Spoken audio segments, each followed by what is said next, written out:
Good afternoon. What's up, everybody? This is Keith at Profit Lifter. And first off, I'm going to apologize for that crappy music on the intro. That was not what I thought it was. I turned up my speakers and I was like, yeah, that's not very good. But welcome. Happy Wednesday to you all. Hope you guys are having an amazing week so far. I have had a craptastic week so far. Amazing things happening, but also some really terrifying things. And that's what prompted today's discussion. Turning obstacles into opportunities. We're going to start with a little tragedy story and something that happened to us this week, and what we're doing about it. So to start with, I want to thank all of you guys. Monday we had a major malfunction somewhere, and it was during a manual process. One of our team members went in and just decimated some of the stuff that we were doing. Caused just mass fire that we had to put out all day Monday into Tuesday. It was a mess. And so I wanted to first off thank everybody who maybe received a bunch of emails and a bunch of stuff that wasn't relevant. Thanks for your patience as we work through this. But it made me start thinking, you know what? I want to let's talk about turning opportunity or obstacles into opportunities. Because look, we're small business owners. We're all business owners here. Things are going to go wrong. Things are going to break. Things are not going to work the way they're supposed to. And with that, a lot of how we handle it is the key to everything. Because if you jump in and well, we'll get into that part. But first, I want to just thank you guys. Part of today's live video is me just talking about like what we're doing about it, how, kind of our mindset, what we're doing. And this isn't just an apology. I want to show you guys some of the stuff that we're working on to be able to help. And we took this as a chance to take our obstacle and turn it into an opportunity for growth for you guys, for us, for everybody. So what happened is we had a bad error. We had one of our team members go in, actually deleted all of our contacts, and it sent us into a mass scramble. When we started reinstating everything, year-old messages, text messages started going out to our entire database. It was just a mess. It was nasty. And to say confusion, disruption, we spent hours and hours on the phone, on videos, with dev team. We had our entire team, all hands on deck, fixing it. And it was a big error that we had to overcome. And this is not something that's ever happened to us before. So like it was something new that we never even thought was a possibility. But it made me realize, you know what, we need to just be better about this. And not only that, I want to help you not have to go through these same mistakes. So what I'm doing to fix some of the issues, one, I'm not hiding from it. Where am I going to hide? There's nowhere to go. I'm here to own it, say, yeah, it was my mistake as the owner, as the CEO of the company. It was my job to make sure that it was handled, that the task was handled properly. Even though it was a task that was just common sense and it was just a dumb mistake, it's still like I should have just made it a prerequisite of, hey, look, don't do this. This is a terrible thing. Don't ever do this. So I'm going to take ownership in my leadership on that, of saying, you know what, I should have been more clear and not assumed that people would know what to do, how to do it, but being clear with the expectations. With this, my goal now is to build credibility. Like I fully believe that transparency builds trust. When you go through hard times, it's not about the fact that you went through them. It's a lot. It's a lot of you having to just go through and be transparent about it and work through it. So what are we doing? What we're doing about it, immediate response, quickly stop the issue. Immediately figured out what went wrong. Got on the phone. There were some words that you can't repeat on YouTube and Facebook that happened.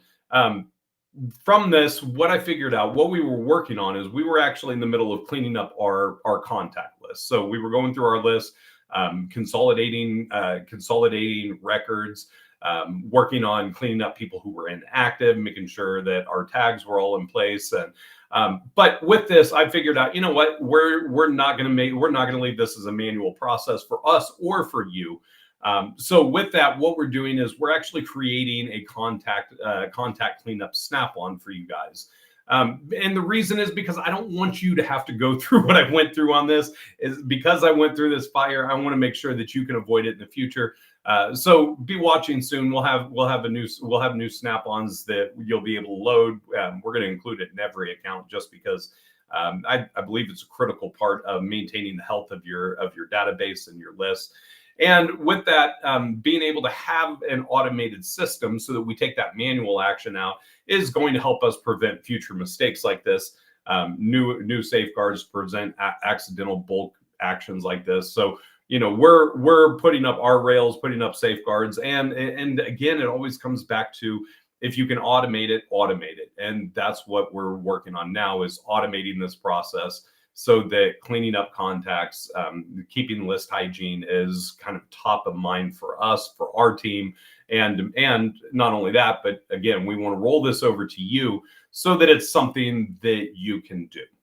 So that's what we're up to. That's what we've been up against since Monday. I think we're past all of it now. But I wanted to take today and turn this into a coaching opportunity. This is not my first business. This is not the biggest fire I've ever ran into. This is not. This is something that happens in business. Mistakes are always going to happen. Something's not going to work right. Something's going to break.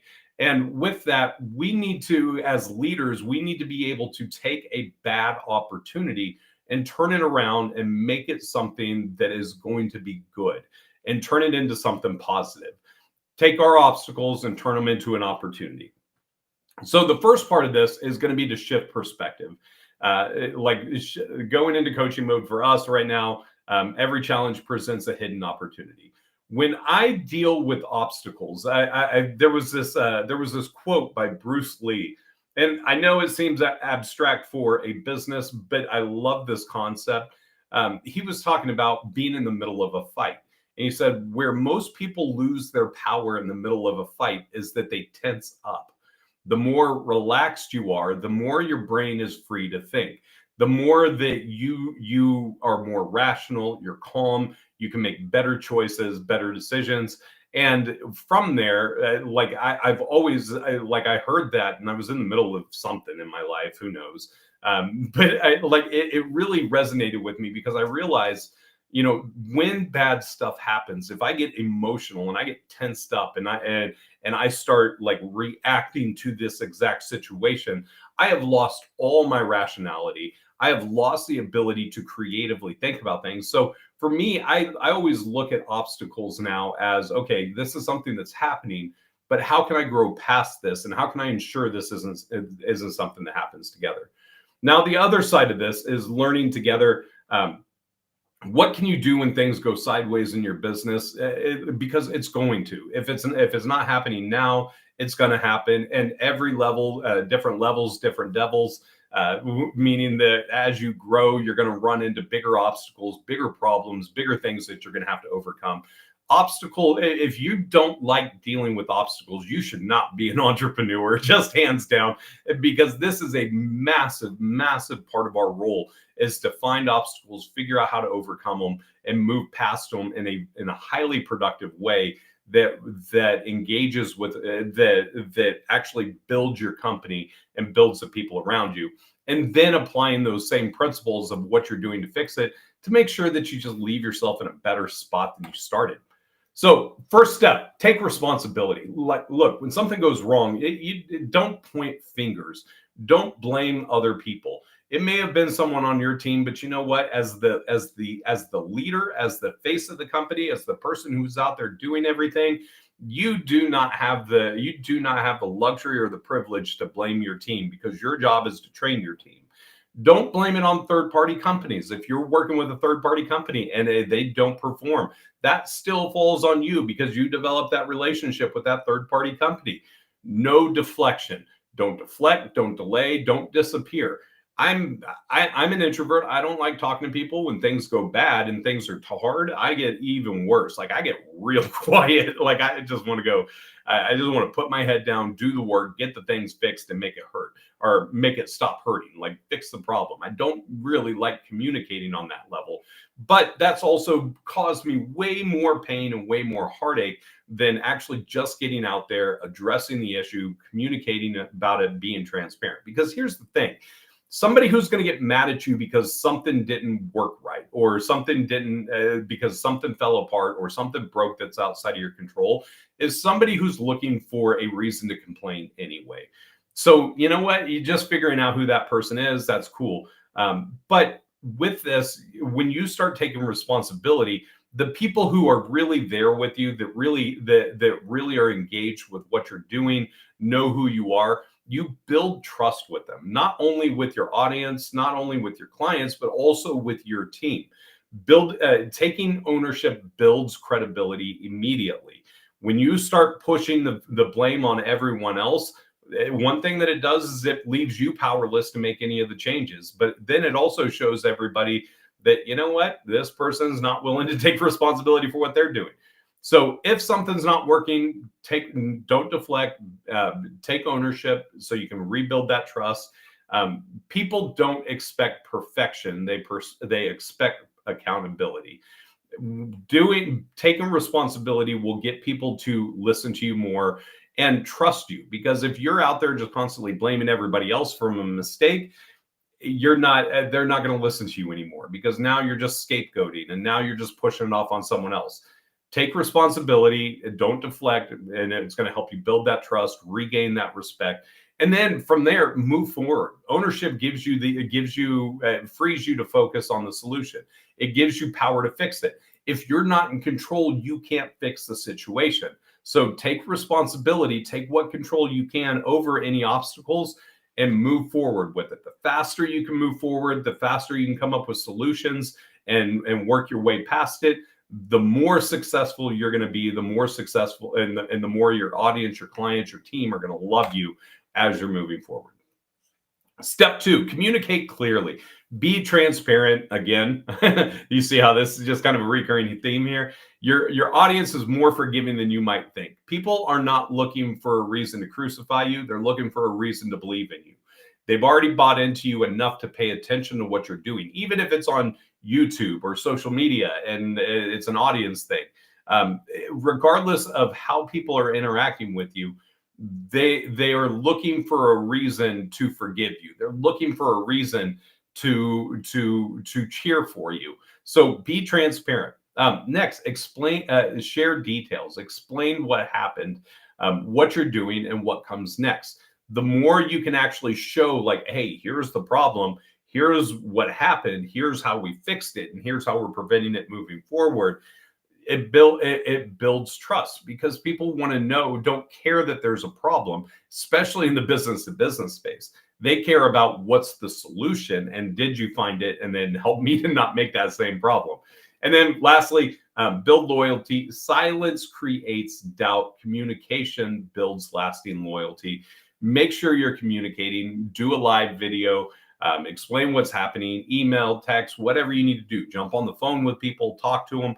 Whatever the situation is, communicate with them. Open communication builds loyalty. It builds communication and works in your favor. Now that you've communicated, now that you've taken ownership and you've communicated about it, now you need to make sure that crap doesn't hit the fan again. So you want to be creating safeguards. First, you need to understand what the problem was. You don't want to just whitewash a problem and go, oh, well, that happened and it was bad and we don't like it and no good. Find the root cause. Every obstacle has a fundamental source that needs addressing. Figure out what that source is. I'll tell you, because of this issue, several people lost their job because of this. It is what it is. If you can't do the job right, it is what it is. But you, as the owner, need to find the root cause. You need to understand what was the obstacle, what was it that caused this, and then from there, systematize a solution. Don't just fix surface issues. Create systems that prevent reoccurrence.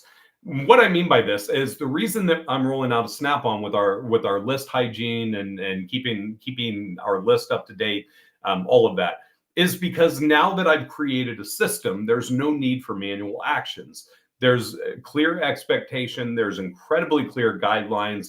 Like it may seem ABC to a lot of people, but now that I've expressed ABC, I expect ABC. People, you can't expect people to do what you want if you're not willing to tell them what they want. If you're not willing to build the systems to show them how it all works and where it's going to go, it doesn't matter what the solution is. So don't just gloss it over. Don't just whitewash it, but really dig into it and figure out, okay, how can we make sure this never happens again? And how can we build around this? And sometimes it's just being able to figure out how to just completely avoid the situation altogether. Lastly, share the solution. For example, I'm not just going out going, hey, we ran into a problem. Sorry, guys, my bad. I'm saying, look, here's the problem. Here's the solution. Here's our system. And here's how I'm going to prevent you from making that same mistake. As entrepreneurs, when you can share with people what you've gone through and the way that you've overcome these obstacles, you're now empowering your audience to not have to go through that same pain that you've went through, and make it so that you're not having to you're not really having to, or they're not going to have to experience that same thing that you did. So share your solutions, talk with people about it. Make sure that you're being transparent in your communications. Again, like we're building a SnapOn so that you guys don't have to deal with this, and you guys don't have to run into the same issue that we ran into. So create your safeguards. Figure out what it is that's going to make sure that you don't run into these obstacles ever again. And then step 4, use it to build deeper trust.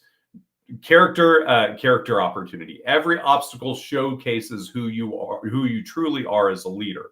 If you're somebody who's just going to sit back and go, oh, nothing happened, it's all fine, or like my favorites are the entrepreneurs of, hey, we were doing this amazing thing and one glitch happened. No, you know what? Sometimes we just mess up. Like use it to build deeper trust. Have character in your response. As the leader, the way that we overcome obstacles is going to make our team happy. It's going to make our team more in love with us, buy into us. It's going to make our audience, our clients, everybody's going to be more engaged with you when they can see that you're actually a leader who can overcome an obstacle and then prevent that obstacle from ever being an obstacle again. With the building trust, response matters. Respond with ownership, clarity, and decisive actions. Don't just whitewash it. Don't blame someone else. Pay attention to how you're responding to people. Pay attention to how you're dealing with it. If you get mad because somebody else got mad, it shows a level of immaturity that you're not taking ownership of the business. You're not taking ownership of the actions. People will get upset when there's mistakes. People will feel hurt. It's our job to respond properly. It's our job to lead and not be reactive. And by leading, that's what we're showing you here, is not just hey, here's a reactive thing that happened. No, I'm showing you when you move past this, when you take that obstacle that you're running into, how you turn that into when you take the chance to turn that into a solution, and a solution that everybody can use. Now you're not reacting. Now you're leading, going, oh, guys, I hit an issue. Here's how we're not going to do that again. And then trust deepens. Clients remember how you showed up when things went wrong. People love when things are going right. They love cheering for you. But I'm going to tell you, humans are a little sadistic, and sometimes we like it when things go wrong. That's why if you hop on like TikTok or YouTube, you'll see tons of videos of things going wrong with people. And because we like that and we want to see how people respond. People will trust you more when they see you go through problems and how you respond to the issues, rather than you be pretending like everything's just golden, everything's good all the time. So use obstacles as an opportunity to build trust, to deepen the relationships, and to turn it into something where it's a leadership moment for you to be out in front and actually show solutions. And here's the thing, like you may get out there, you may follow all these steps, you may do it, you may just nail it and have this great message. People aren't going to look at him and go, oh my gosh, that Keith, he's such a great leader. They're going to look at it and just feel better about working with you. And that's the whole goal. It's not about getting recognition as a leader. It's about building trust with the relationships that are around you. It's about deepening that connection. And even if they don't come out and say anything, even if there's no response, the fact that they're still with you, the fact they're still around it shows you that they're trusting you with that relationship as they move forward with it. All right. Next, a culture of growth at Profit Lifter. This is how we fix issues, because we're a young company. Like we've been at this for about 2 years now, and we're still growing. Like we're in the middle of some massive growth things, and we're finding out a lot of things are broken. We're running into obstacles left and right and up and down and every time. Why? Because I'm aggressive. I want to be out there growing. I'm trying things that nobody else is trying, doing things that nobody else has thought to do. And so I love to promote a culture of growth.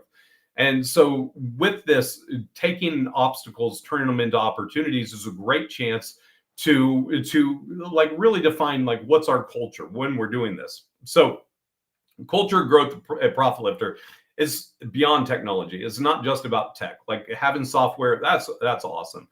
Software is a dime a dozen, though. You can find software anywhere. It's not about that. It's about a leadership philosophy. It's about empowering entrepreneurs. Like the technology is the tool, but I'm dedicated. For me personally, I love leadership. I love understanding how people work, being able to lead, to actually have a vision and take them where I want them to go. But with that, it also comes with being able to learn fast, being able to move, have rapid learning, implementation, figure out what's happening, and then when problems happen, fix it fast. Because as you start growing, especially right now, like during the times of AI, God, there's so much stuff just like massively just piling. Like every time I open up Facebook, it's a new ad. Like, oh, look at this AI tool, AI this, AI that. Everything's involved with AI now. And the problem is if you're not learning fast with it, if you're not implementing, then you're going to get left behind. But as you're learning fast and as things are being constantly thrown at you, things are going to break. Things are not going to go right. And so with that, instead of just being mad, throwing a fit like, oh my God, this isn't working, blah, blah, blah, blah. You know what? Let's just fix it. That's all we need to do. Like you could sit there and you can complain about it for 30 minutes. You can point fingers. We can spend hours. Like trying to figure out who did something wrong, or we can just get in there and fix the problem and move on with our lives and go back to helping people. And so like that's when you're learning fast and implementing fast, you've got to be fixing fast. And then with that, we want to be growing together, making sure that you guys as entrepreneurs, you guys as people out there growing your business, that you understand that like we want to help you not run into these same mistakes. And so I took an opportunity, or I took an obstacle that like could have been just absolutely devastating, figured out how to turn it into an opportunity, and then from there turn it into a culture, like just reinforce the culture of who we are at Profit Lifter with this, so that we're able to not just look at it and go, oh, that was a bad thing. Like I'm turning this thing into something just fantastic. And I think you guys will see that early next week, some of the stuff that we're doing. So how can you avoid the same issue we ran into? How can you avoid the mistakes that we ran into? So here's what it comes down to. What you can do today. One, audit your contacts, clean up old stale data in your database regularly. Look for people who have called in. Look for contacts that have no phone number, have no email address. Maybe it's somebody who's just called in. You got a phone number sitting there and it's not doing anything. These are the types of things that you want to clean up. Make sure that your database is scrubbed. Make sure that you've got active email addresses, phone numbers. Use the email verification tools that are inside of there. Implement guards. Create safeguards in your CRM workflows to prevent mistakes. Listen. This is where I'm going to be transparent. We had somebody that was not great working in our system. we had vetted them. We had worked with their manager, worked with their onboarding coach to figure out, like, is this somebody who's going to work?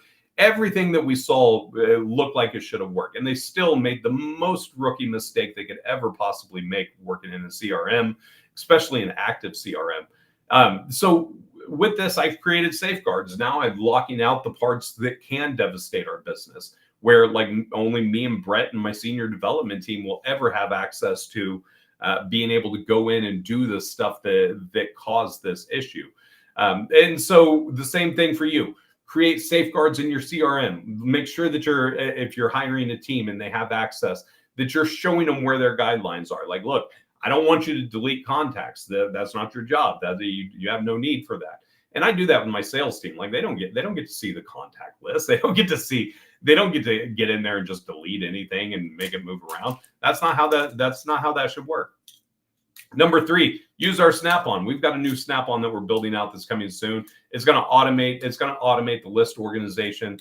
Basically, what we're doing is we're setting it up so that, like, if a contact goes D&D, we're just deleting it. Like, there's no need to have contacts in your CRM that are on do not disturb, that are just sitting there taking up space. Just remove them. There's no need for them in there. There's no need to even have an opportunity to email them something to send them something when they've already opted out. The other side is watching like engagement rates. If people aren't opening emails in 6 months, if they're not opening text messages, if there's no clicks, there's no activity, no views of anything that you're doing at all, no visible signs of them ever being interested in your product, it will remove them from your database, close them out after running it through a re-engagement campaign just to see if it's going to work. On top of this, we're also looking at we're also working on how to automate just records that are coming in that are duplicates. So one of the big issues that we run into is that we'll have the same contact, we'll have like 3 of the same people in there with different email addresses and different phone numbers and different information. We're working on solutions to be able to make sure that the contacts that are coming in are recognized, and it's actually going to update the existing contacts opposed to just creating new contacts every time.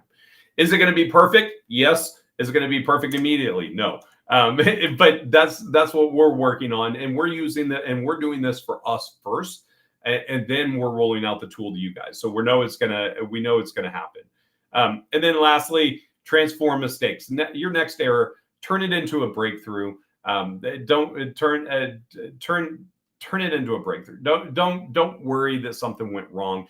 Don't worry that something went bad. Is it bad? Yeah. Is it a problem? Yeah. But what you need to do is fix it fast. Just move on. Just take responsibility, grab ownership, jump in, fix the problem, and get back to making money. Get back to making people happy. Because the thing is, a day, 2 days, 3 days, a week, people aren't going to remember. Even if it's something just terribly wrong, it may take them a little bit. It may take a little bit longer. But the faster that you can fix it, the faster that you can move on, and the faster that you can learn from it and not freak out that it happened. Just freak out if it happens again. Like, once, it's on me. Okay, cool. That's the problem. I'm going to fix it. I'm going to resolve it. I'm going to transform what I'm doing to ensure that the obstacle, if it ever comes up again, is not harmful, doesn't hurt again. So that's all I got. That's all I got for you for today. Final thoughts. We're not perfect. We're growing, we're learning. And if you guys have figured out anything from today, just know that as we're learning, I want to help you learn. As we're growing, as we're figuring out, okay, here's some issues, I want to offer you that same thing, because I don't want you to have to go through what we have to go through. I want you to be able to stand on our shoulders and achieve genius, and take the things that we're learning, take the obstacles that we're running into, and how we're overcoming those obstacles, and be able to implement them inside of your business so that you're not stuck having to reinvent the wheel, go through obstacles that we've already gone through. That's what we're here to do, is to coach you through it, be there, guide you, and be your voice and be in your corner so that you have everything you need. So if you guys need anything, if you guys need help with your CRMs, you need assistance, reach out to us. We're at profitlifter.com, or you can give us a call at 877-661-1155. I hope you guys have an amazing rest of your week. We will see you next week, and we'll keep rocking and rolling and keep doing what we do.